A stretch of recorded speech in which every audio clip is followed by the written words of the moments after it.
With me now is Kurt Bardella. He's the former spokesperson for the House Oversight Committee and senior advisor for the Lincoln Project. Also with me is Michael Starr Hopkins. He's the founding partner of Northern Star Strategies. Kurt, let's start with this. Why is the Trump administration suing?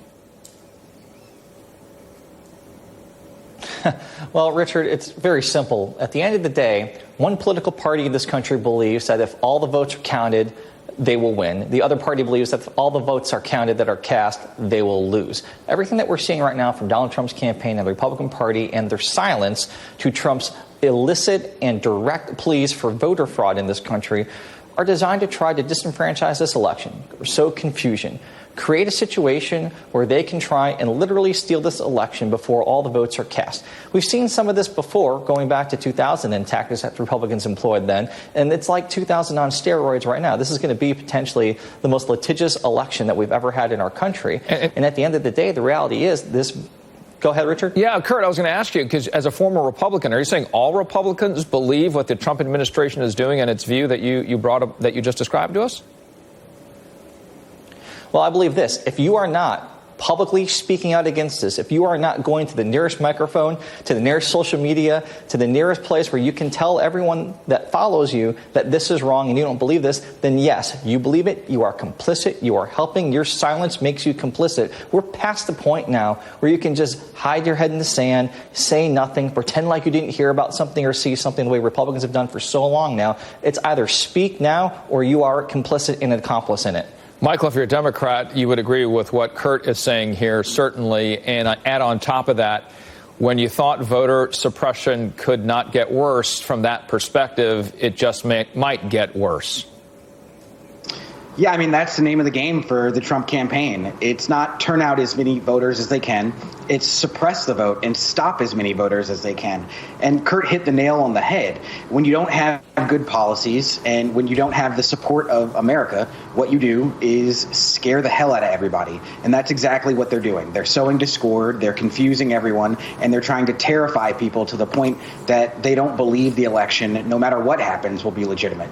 And that's not an American thing. That's something we used to see in Russia and in the Soviet bloc, not here. Well, now it's come to our shores, and we have a decision to make. Are we going to do something about it? Are Republicans going to stand up and push back?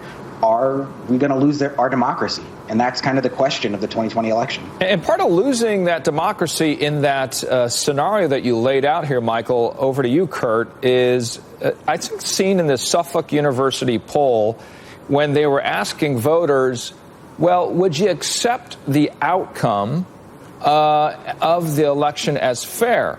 And I think we've got that full screen. But the bottom line is that Biden supporters say 28% will not accept opponent's victory as fairly won. Trump supporters, 19%. What does that tell you, Kurt? Well, on one end, you have the Trump campaign, who has constantly said this election will be rigged, it'll be ripe with fraud. So, of course, their rhetoric is designed so that their supporters don't accept the outcome of the election, which I think that they believe that Biden will win. That's why that they're doing this right now.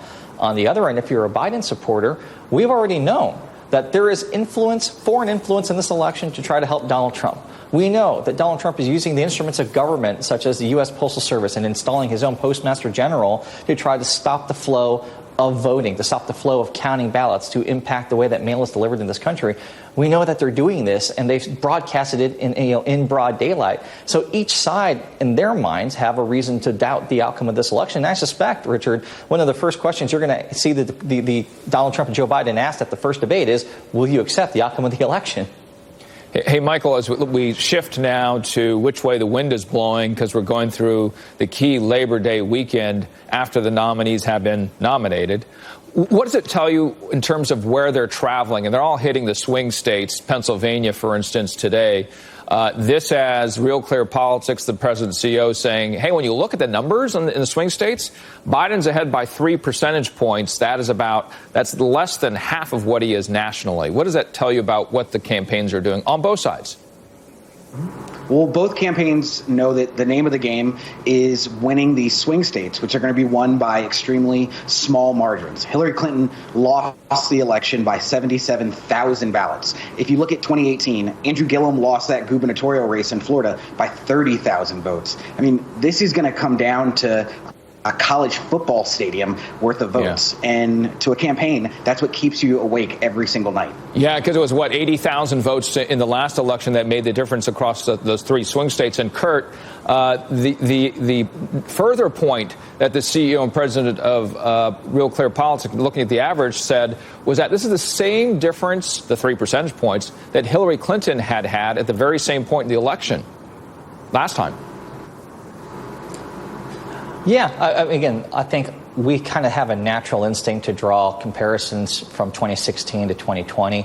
I also think that one of the important things to keep track of, too, is the reality that since then we also had a major national election in 2018 that saw incredibly robust turnout for Democrats, incredible enthusiasm for Democrats. It was a mandate on Donald Trump, and the Republicans got shellacked. They lost 40 seats. I think as we look at what's going to happen now, of course the race was going to naturally tighten as we went along and got past Labor Day. That was expected. We know that there's going to be some inflection points with the 3 debates that will happen and the vice presidential debate as well. And overall, what I'm looking for here is the reality that Donald Trump is no longer a theory. In 2016, there was a novelty to him. There was an uncertainty. What would this look like? That's gone now. We've had 4 years of this, and all the while, there's a raging pandemic going on that's still getting worse and worse, and more Americans are dying. And I think that that's going to be the most pivotal thing between now and November is what happens with the coronavirus. Well, I'm going to ask the question that Michael and I want to ask you. What's over your shoulder? Normally on Sundays we got donuts on our table, and you got it looks like a feast sitting behind you. I don't know what's on that table. We have. I'm going to tell you. I'm out in California in Sonoma. We got figs and tomatoes, homegrown here in our family's garden, and flowers celebrating my in-laws' anniversary. Well, Michael, we'll call him Farmer Kurt, I guess. Farmer Kurt Bardella, right? Michael Starr Hopkins, thank you as well. We enjoyed the conversation both. Thank you.